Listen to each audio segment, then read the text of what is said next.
A ver, con Luciana estábamos preguntándonos cómo podemos hacer para que el dinero nos alcance. Y le estoy hablando de su sueldo, de lo que usted pueda tener en el bolsillo para hacer que por lo menos podamos, no diré recuperar, pero por lo menos mantener en algo el valor que tenemos en nuestros bolsillos. Estamos con el analista Omar Velasco aquí con nosotros y en Santa Cruz nos va a acompañar Juan Fernando Subirana. A ambos, como están, muy buenas noches, un gusto saludarles. Voy a comenzar contigo, querido Omar. Hay un cuadro, vamos a verlo antes, por favor. Luciana, vente conmigo. Aquí dice, cuide su capital en tiempo de crisis. Y uno de los primeros consejos, refúgiese en los bienes raíces. Si tiene el suficiente dinero como para comprarse una casa, por ejemplo, o un terreno, ¿no? Otro, criptomonedas como alternativa. Tiene que conocer y educarse en ese campo. Evitar las estafas. Exacto. Conocer las oscilaciones del dólar virtual. Socorro. Acordar una reingeniería del presupuesto familiar. Ahí me apunto. Ahora, sustituir productos de alto costo. Me apunto también ahí. Evitar gastos innecesarios. Tenemos que apuntar. ¿Y en qué debemos ahorrar? En dólar, en oro, en USDTs. Hoy he preguntado en cuánto está el euro. Está en más de 19 bolivianos. El euro. Imagínense. Así de caro está. Pero bueno, Omar, ¿qué hacemos? En tiempos inflacionarios y de incertidumbre económica, es muy importante proteger tanto el consumo como el ahorro. Sí. Comenzaremos hablando del ahorro, del consumo, perdón, porque la hora del ajuste ha llegado. Tenemos que ser conscientes que hoy la platita del día a día ya no alcanza para comprar lo que antes había. Sí. Entonces, bueno, en este contexto es importante, por ejemplo, pensar en tres tipos de estrategias para economizar el gasto. Por un lado, tiene que ver lo que yo le llamo la reducción de los bienes de consumo suntuarios, ¿no? Y aquí más o menos tenemos como 6, 7 divisiones. Cine. Estamos con restaurantes, eso quiere decir todas las comidas fuera del hogar, estoy hablando de cervezas, gaseosas. Incluso cafeterías. Por supuesto, restaurantes. Lucía. Todo menos, ojo, el almuerzo de la mamá, porque mañana eso no nos van a perdonar. Omar, pero ahí le afectas a ese sector, al sector de restaurantes, que también va a tener menor ingreso y los insumos también son más caros. Necesariamente estamos viviendo un proceso de ajuste que va a afectar no solamente al consumidor final, sino también a la empresa, ¿no? Pero obviamente las empresas en este contexto de crisis en general tienen que ser bastante inventivas, tienen que sacar promociones, tienen que haber de alguna forma, dar ciertos atenciones a los consumidores. Entonces, hoy depende mucho de la innovación también de servicio al cliente. Entonces, ¿qué tal lo dejaremos en no se exceda, no vaya a los 7 días de la semana, hágalo la mitad? Claro. Está el tema de la comida chatarra, porque obviamente también eso representa un gasto importante dentro del consumo. Viendo el IPC de los últimos 12 meses, más o menos la inflación de comida chatarra ha estado en torno al 15%. Eso es lo que hemos consumido los bolivianos. Y te estoy hablando desde chicharrón, churrasco, api, salteña, tucumana, sándwich, todo lo que nos gusta. O sea, hay que reducir ese consumo. Está el tema de la recreación y cultura, por supuesto. Estos son, digamos, los talleres para los niños, el deporte, gimnasios, todas esas cosas también hay que tratar de minimizarlas. Prendas de vestir y calzados, o sea, no estamos en tiempos para comprar de más, hay que tratar de ser un poco austeros en las compras.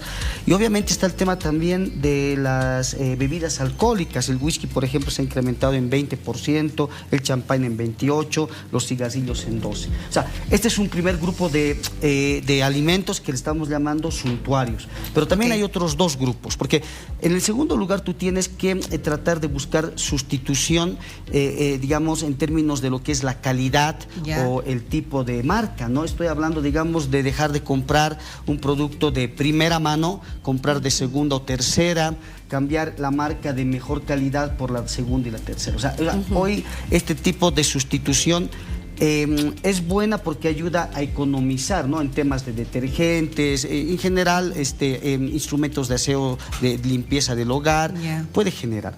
Permíteme. Enseguida nos vas a dar más detalles de eso, porque también está en Santa Cruz Juan Fernando Subirana. ¿Tufi? Así es, Miriam. Juan Fernando, que también tiene una mirada tal vez distinta, pero nos va a decir, Juan Fernando, buenas noches. ¿Qué piensa usted de este momento? ¿Qué se puede hacer? ¿Tenemos que ahorrar? ¿Qué hacemos con el consumo? ¿Cuáles son sus sugerencias? ¿Cómo están? Muy buenas noches. Efectivamente, estamos en un momento bastante complejo de la economía. Esto ya se ha sentido a nivel de todos los hogares. Ya todos conocemos la cifra de inflación que anda rondando el 15%. Solamente en comida, el rubro comida está hablando de un incremento del orden del 25%. Entonces, efectivamente, es un momento de control, es un momento de reflexión a nivel hogar. Porque lo primero que tenemos que hacer es reconocer en qué estamos gastando lo que gastamos. Hay que hacer un presupuesto, hay que anotar básicamente, y en base a eso empezar a evaluar de qué podemos prescindir sin afectar nuestra calidad de vida. Ese yo creo que es el primer gran paso que tenemos que reconocer, y en segundo lugar, identificar todos esos pequeños gastos hormiga que se van sin que uno se dé cuenta y al final del día terminan siendo un monto bastante importante al final de la gestión. Ahora, adicionalmente al control que tiene que haber, hay que buscar medidas de protección que aplican tanto para el ahorro como para el consumo, como es el caso, por ejemplo, y cito bastante yo mucho el tema de las criptomonedas. Lo que muchas personas hoy por hoy están haciendo es reciben su sueldo, lo llevan al mundo cripto, esperan en el mundo cripto hasta que toque pagar y venden su criptoactivo, y con eso empiezan a pagar las cuentas que tengan que pagar, en fin, servicios básicos, lo que corresponda, y considerando las fluctuaciones, obviamente es una apuesta al alza, terminan con alguna diferencia a final de mes. Entonces hay que buscar opciones, hay que ponernos creativos, y al final del día hay que buscar la mejor manera de equilibrar entre la situación que tenemos y al otro lado tratar de proteger el patrimonio que muchos durante mucho tiempo han logrado conseguir y acumular. Ahora, ante la pérdida del poder adquisitivo y tener los bolivianos en un banco, hay quienes dicen mejor me refugio en bienes raíces, y por otro lado ya el gobierno empezó a ver que por ahí puede generarse una salida de depósitos y está intentando incentivar nuevamente el ahorro. ¿Qué hacer realmente con el tema del ahorro? ¿Realmente correspondería ir a los bienes raíces o qué recomienda usted? Si uno mira la estadística respecto a los bienes raíces, normalmente hasta el año pasado podemos afirmar de que la plusvalía de las casas, de los departamentos, lotes, edificios, le ganaba a la inflación. Este año no. Este año, hay que ser francos, la verdad es que la inflación está mucho más alta, mucho más agresiva, pero sigue siendo una opción viable el buscar bienes raíces, buscar un bien tangible sobre el cual tengamos seguridad, certeza, propiedad. Es algo que lo podemos tocar, que lo podemos ver, que ayuda mucho a generar esa seguridad. Ahora, si queremos ser un poco más arriesgados y empezar a invertir en algo que no vemos, que no tocamos, pero que sí nos puede generar rentabilidad, está el negocio de los criptoactivos, que al final de cuentas, más que negocio, es una medida de protección cambiaria. Y finalmente, en el último caso, ya otra medida que se ha aplicado en otros países para ganarle a la inflación ha sido justamente el buscar y acumular productos comestibles, no perecederos, enlatados, etcétera, porque al final del día el precio va a seguir en ascenso, por lo menos la inflación, hasta que no existan cambios estructurales, va a seguir elevada y nos va a seguir golpeando de forma permanente. Mirar los criptoactivos, nos dice el analista Juan Fernando Subirana Luciana, como una de las opciones que se están planteando desde el punto de vista del análisis económico. Pero te cuento, Tufi, que nuestro analista Bar Velasco ha estado moviendo la cabeza hacia el no negativo. ¿En qué no estabas de acuerdo con lo mencionado?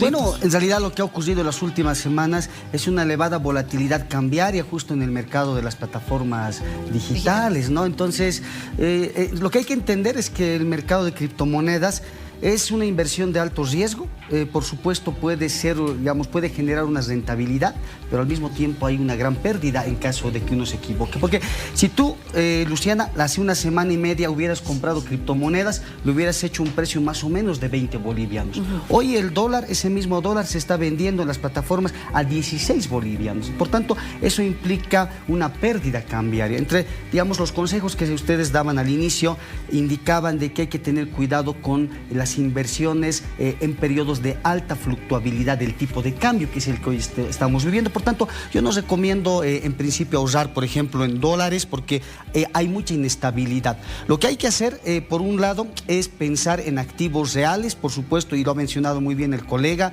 activos que puedan, digamos, mantener el poder de compra, pero esos son para los grandes ahorristas. ¿Qué hacemos con las pequeñas familias que no tienen capacidad de ahorro? Bueno, lo que hay que ver son, digamos, ahorros ahorros a escala más pequeña, inversiones a escala pequeña. Por ejemplo, te voy a poner el caso del arroz. Si tú hoy te conviertes en productor de arroz, podrías generar una rentabilidad más o menos del 30%, porque ese ha sido el precio, la variación de precio que hemos tenido en un año, ¿no? Porque el peor dinero, el que no crece, es aquel que está dormido en el sistema financiero y el que no gana, ¿no? Entonces, yo creo que hay que tratar más bien de buscar oportunidades de inversión, pensando justamente en algunos productos que hoy se están incrementando y que podrían más bien, digamos, entenderse que son una oportunidad de inversión hacia adelante. Lo que tampoco yo recomendaría, permíteme hablar, es el tema de las UFBs, que fue un tema que también conversamos el otro día. Sí, porque no lo recomiendo. ¿En qué sentido? Y supongamos que tenemos 1.000 bolivianos, ¿no? Hoy la UFB está más o menos en 2.70, pero supongamos que está en 2.50, ¿no? Esos 1.000 bolivianos, digamos, convertidos a UFB, son 400 UFBs. Entonces, lo que hace la UFB es proteger tu ahorro en términos de la variación de la inflación, ¿no? Imagínate que este año la inflación termina, vamos a suponer, en 20%. O sea, hacia finales de año vamos a tener una UFB de 3 a 1.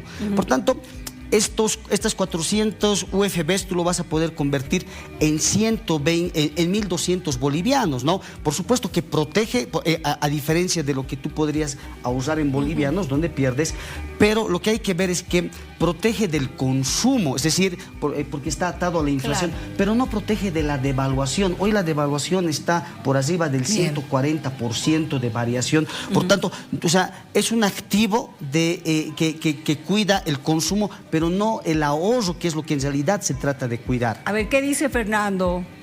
¿Tufí?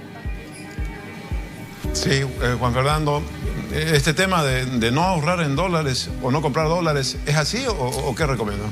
Yo no lo veo realmente un mal negocio. Al final del día creo que es importante reconocer y hay que identificar qué es lo que ha estado sucediendo desde febrero del 2023. Se crea un mercado paralelo, ese mercado paralelo empieza a fluctuar en función de la ausencia justamente de divisas en el país, por lo cual obviamente los dólares empiezan a apreciar y crea un tipo de cambio que va creciendo y fluctuando.